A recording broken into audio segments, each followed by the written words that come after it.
मायूस मत होना जिंदगी से, क्या कि मायूस मत होना जिंदगी से, कभी भी किसी भी वक्त तेरा नाम बन सकता है अगर दिल में है आग और हौसला है बुलंद। अगर दिल में है आग और हौसला है बुलंद तो अखबार बेचने वाला बच्चा भी अब्दुल कलाम बन सकता है। कि मायूस मत होना जिंदगी से, कभी भी किसी भी वक्त तेरा नाम बन सकता है अगर दिल में है आग और हौसला है बुलंद तो अखबार बेचने वाला बच्चा भी अब्दुल कलाम बन सकता है सर। ठीक है, तो आपको हार्ड वर्क के साथ साथ स्मार्ट वर्क पे भी ध्यान करना है।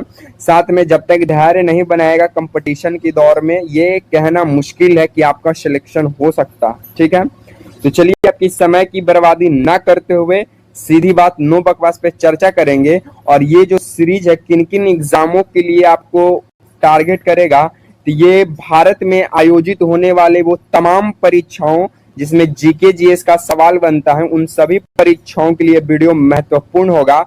खासकर बीपीएससी शिक्षक भर्ती, बिहार पुलिस, बिहार दरोगा, बिहार एसएससी, बैंकिंग, रेलवे और डिफेंस जैसे एग्जामों के लिए टारगेट कर कर बनाया जा रहा है। और यहाँ पे जितने भी सवाल कराए जाते हैं वो सभी प्रीवियस ईयर पर आधारित प्रश्न रहते हैं और यहाँ से एग्जाम में आने का पूरा पूरा चांस बनता है सवालों का। ठीक है, तो चलिए सबसे पहला सवाल से हम शुरुआत करते हैं। सबसे पहला सवाल आपको स्क्रीन पे नजर आ रहा होगा, बोलता है कि मौर्य वंश का अंतिम शासक कौन था। तो आप लोग जानते हैं कि मौर्य वंश की स्थापना कौन किया था। तो मौर्य वंश की स्थापना किया था चंद्रगुप्त मौर्य। कौन किया था? चंद्रगुप्त मौर्य, यानी CGM, यानी चंद्रगुप्त मौर्य किए थे। और मौर्य वंश के अंतिम शासक थे शतधवन के पुत्र, शतधनवन के पुत्र थे जिनका नाम था बिहद्रथ। कौन थे? बिहद्रथ। तो मौर्य वंश के अंतिम शासक थे शतधवन के पुत्र बिहद्रथ। और ये जो बिहद्रथ थे ये बौद्ध धर्म के अनुयायी थे, यानी ये बौद्ध धर्म को मानते थे। कौन? बिहद्रथ। ठीक है, बिहद्रथ के जो सेनापति जो हुए तो जो बिहद्रथ के जो सेनापति थे उसका नाम था पुष्यमित्र शुंग। और यही पुष्यमित्र शुंग ने बिहद्रथ की क्या कर दी? हत्या कर दी। और हत्या करके शुंग वंश की स्थापना किया। कौन वंश? शुंग वंश की स्थापना। तब मौर्य वंश के संस्थापक हुए चंद्रगुप्त मौर्य। मौर्य वंश के अंतिम शासक हुए शतधनवन के पुत्र बिहद्रथ। और बिहद्रथ बौद्ध धर्म का अनुयायी था, यानी बौद्ध धर्म को मानने वाला व्यक्ति था। और बिहद्रथ का ही सेनापति था जिसका नाम था पुष्यमित्र शुंग। और बिहद्रथ का ही सेनापति पुष्यमित्र शुंग ने बिहद्रथ की हत्या कर शुंग वंश की स्थापना किया। तो यहाँ से सवाल पूछेगा कि शुंग वंश के संस्थापक कौन है? तब पुष्यमित्र शुंग। और पुष्यमित्र शुंग किसके सेनापति रहे? तब बिहद्रथ के। बिहद्रथ किसका पुत्र था? तो शतधनवन का पुत्र था, जो कि मौर्य वंश से संबंध रखता है। ठीक है, एक क्वेश्चन हुआ और यहाँ से 5 से 6 सवाल बन गया। तो इससे आपका सिलेक्शन होगा, क्वेश्चन और आंसर रखने से नहीं होने वाला। जब तक एक क्वेश्चन का फुल डिस्कशन आपके साथ नहीं रहेगा तब तक सिलेक्शन नहीं होगा। ठीक है, चलिए हम लोग सेकंड नंबर सवालों की ओर आगे बढ़ जाते हैं। सेकंड नंबर हमारा सवाल कहता है कि एशिया का सबसे बड़ा मरुस्थल कौन सा है। तो देखिए एशिया का सबसे बड़ा मरुस्थल जो है वो है गोबी मरुस्थल। वो कौन सा है? गोबी मरुस्थल है। कौन सा मरुस्थल है? गोबी मरुस्थल है। और ये गोबी मरुस्थल कहाँ पे पड़ता है? तो जो गोबी मरुस्थल है ये चीन और मंगोलिया के बॉर्डर पर है। चीन प्लस मंगोलिया, चीन प्लस मंगोलिया के बॉर्डर पर स्थित है। एशिया का सबसे बड़ा मरुस्थल गोबी मरुस्थल। ये जो गोबी मरुस्थल है ये सबसे ठंडा मरुस्थल है। ये कैसा मरुस्थल है? तो ये ठंडा मरुस्थल है। भारत का सबसे बड़ा मरुस्थल की बात करें तो भारत का सबसे बड़ा मरुस्थल है गोबी मरुस्थल। कौन सा मरुस्थल? गोबी मरुस्थल है, जो कि भारत और पाकिस्तान को अलग करने का एक बॉर्डरिंग लाइन की तरह काम करता है, जो कि कहाँ पड़ता है? राजस्थान में पड़ता है। और भारत का सबसे ठंडा मरुस्थल, भारत का सबसे ठंडा मरुस्थल की बात करें तो वो है लद्दाख मरुस्थल। वो कौन सा मरुस्थल है? लद्दाख मरुस्थल है। तो यहाँ से कौन कौन सा सवाल बन जाएगा? एशिया का सबसे बड़ा मरुस्थल गोबी मरुस्थल जो कि ठंडा मरुस्थल है और ये चीन प्लस मंगोलिया के बॉर्डर पर स्थित है। और भारत का सबसे बड़ा मरुस्थल गोबी मरुस्थल है और भारत का सबसे ठंडा मरुस्थल लद्दाख मरुस्थल है। और लद्दाख में ही एक स्थित है भारत का सबसे छोटा राष्ट्रीय उद्यान जिसका नाम है साउथ बटन। तो पूछेगा कि भारत का सबसे छोटा राष्ट्रीय उद्यान का नाम क्या है? तो भारत का सबसे छोटा राष्ट्रीय उद्यान साउथ बटन है जो कहाँ पड़ता है? लद्दाख में पड़ता है। और भारत ये सॉरी जो यहाँ अंडमान एंड निकोबार में पड़ता है, A&N अंडमान एंड निकोबार में पड़ता है। पूछेगा कि भारत का सबसे बड़ा राष्ट्रीय उद्यान कौन सा है? तो भारत का सबसे बड़ा राष्ट्रीय उद्यान हेमिस राष्ट्रीय उद्यान, हेमिस। ये कहाँ पड़ता है? तो ये लद्दाख में पड़ता है। ठीक है, यहाँ पे मिस्टेक हो गया। भारत का सबसे छोटा राष्ट्रीय उद्यान साउथ बटन जो कि अंडमान एंड निकोबार में पड़ता है और भारत का सबसे बड़ा राष्ट्रीय उद्यान हेमिस राष्ट्रीय उद्यान जो कि लद्दाख में पड़ता है। ठीक है, यहाँ पे हम मिस्टेक हो गया। चलिए तीसरा नंबर हम लोग सवाल देख लेते हैं। ठीक है, तीसरा नंबर सवाल क्या कहता है कि भारत में वन अनुसंधान संस्थान कहाँ स्थित है? तो भारत में वन अनुसंधान संस्थान उत्तराखंड के देहरादून में स्थित है। कहाँ? उत्तराखंड के देहरादून में स्थित है। ठीक है, उसके बाद यहाँ से एक और सवाल क्या बन जाएगा कि अंतर्राष्ट्रीय चावल अनुसंधान संस्थान कहाँ है? अंतर्राष्ट्रीय चावल अनुसंधान संस्थान तो ये है मनीला फिलीपींस में।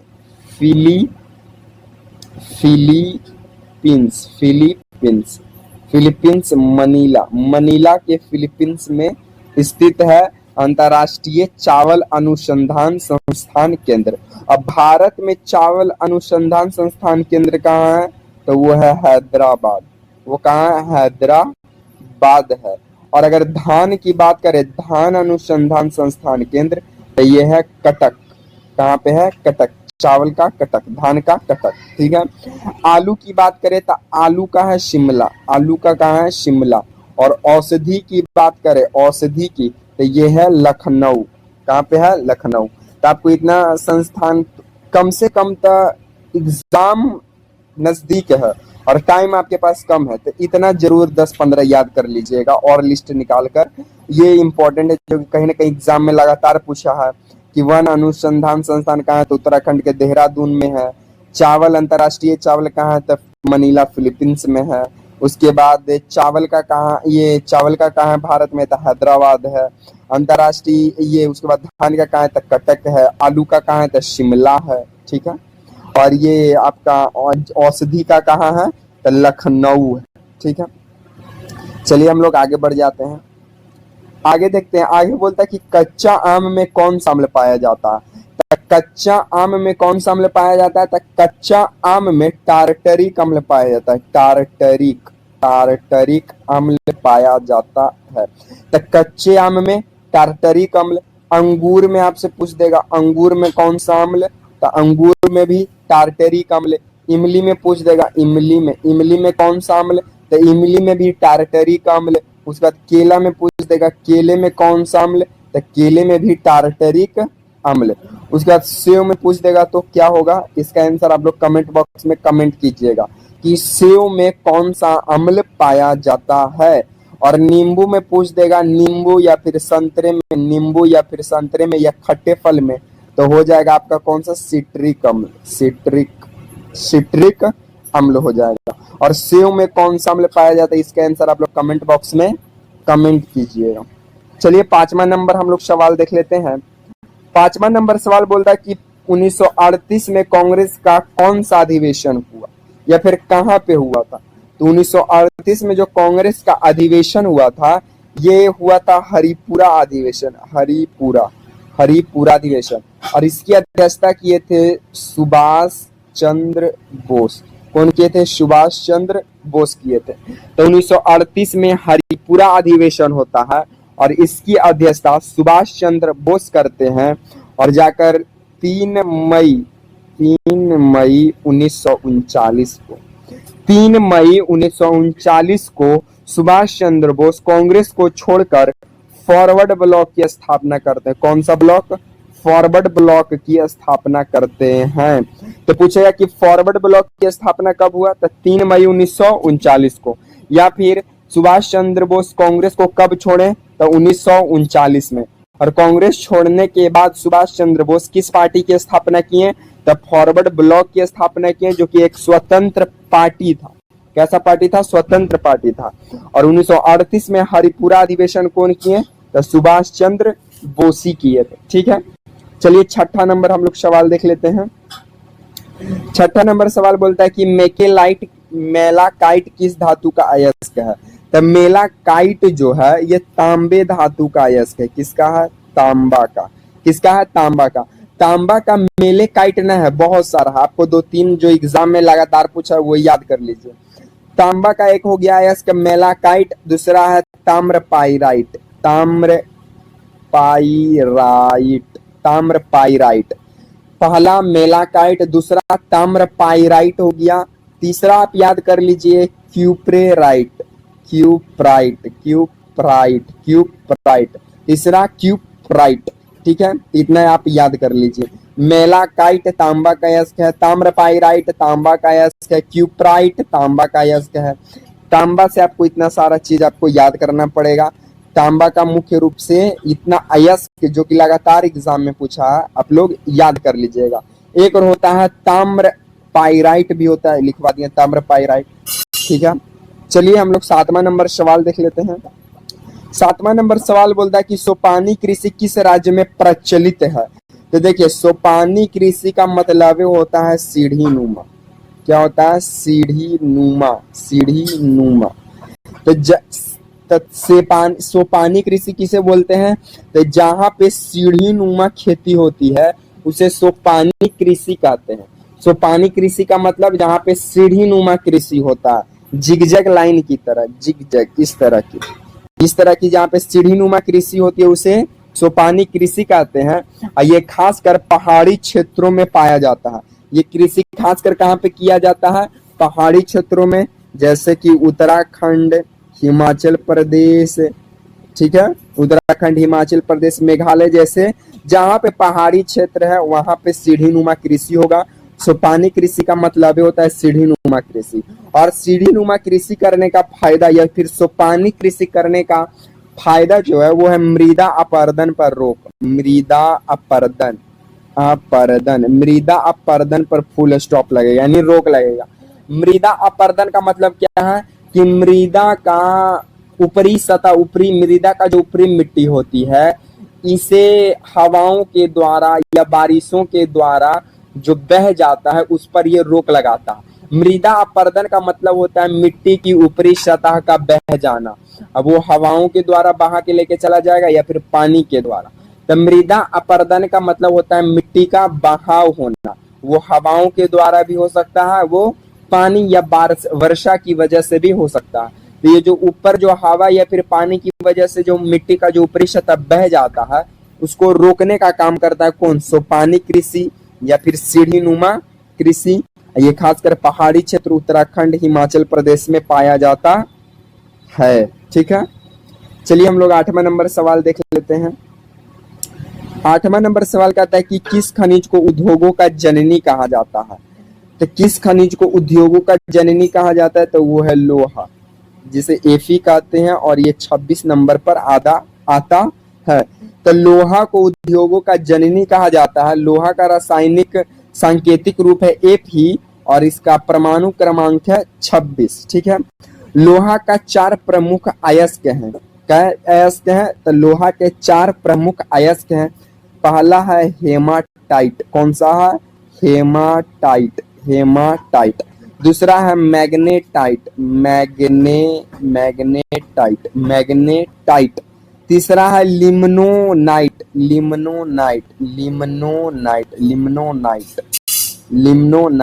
तो लोहा के क्या अयस्क? 4 अयस्क, हेमाटाइट, मैग्नेटाइट, लिम्नोनाइट। और चौथा अयस्क का नाम क्या है? इसका आंसर आप लोग कमेंट बॉक्स में कमेंट कीजिएगा। ठीक है, कि लोहा का चौथा अयस्क का नाम क्या है? ठीक है, तो किस खनिज को उद्योगों का जननी कहा जाता है? लोहा। लोहा का सांकेतिक रूप है Fe, परमाणु क्रमांक है 26। लोहा का 4 प्रमुख अयस्क है, हेमाटाइट, मैग्नेटाइट, लिमोनाइट, और चौथा अयस्क का नाम क्या है? इसका आंसर आप लोग कमेंट बॉक्स में कमेंट कीजिएगा। चलिए 9वां नंबर हम लोग सवालों की ओर आगे बढ़ जाते हैं। 9वां नंबर सवाल का था कि भारत में नीति आयोग की स्थापना कब हुआ? तो भारत में नीति आयोग की स्थापना 1 जनवरी 2015 को होता है। भारत में नीति आयोग की स्थापना 1 जनवरी 2015 को होता है, लेकिन भारत में योजना आयोग की स्थापना 15 मार्च 1950 को होता है। कब होता है? 15 मार्च 1950 को। और योजना आयोग का ही नाम बदलकर नीति आयोग 1 जनवरी 2015 को रख देवल गया। और योजना आयोग की स्थापना 15 मार्च 1950 को ND यानी न्यू दिल्ली में हुआ था। और नीति आयोग हो या फिर योजना आयोग हो, क्योंकि योजना आयोग का ही नाम बदलकर क्या रख दिया गया? नीति आयोग। और ये दोनों के अध्यक्ष कौन होते हैं? तब PM होते हैं। उस समय के जो भी तत्कालीन प्रधानमंत्री रहेंगे वो होंगे। अब जैसे में अभी नीति आयोग के अध्यक्ष कौन होंगे? तो भारत के माननीय प्रधानमंत्री श्री नरेंद्र दामोदर दास मोदी होंगे।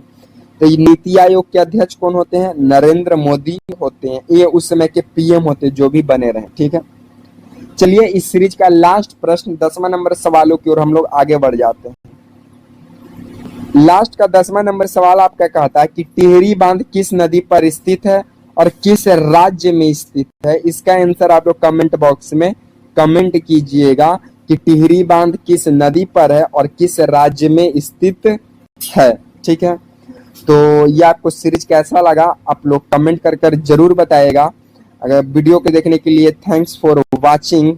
अगर आपको वीडियो पसंद आता है तो वीडियो को लाइक, चैनल को सब्सक्राइब और वीडियो को शेयर करना मत भूलिएगा। इसी तरह के सीरीज के साथ आपसे मिलेंगे नेक्स्ट वीडियो में।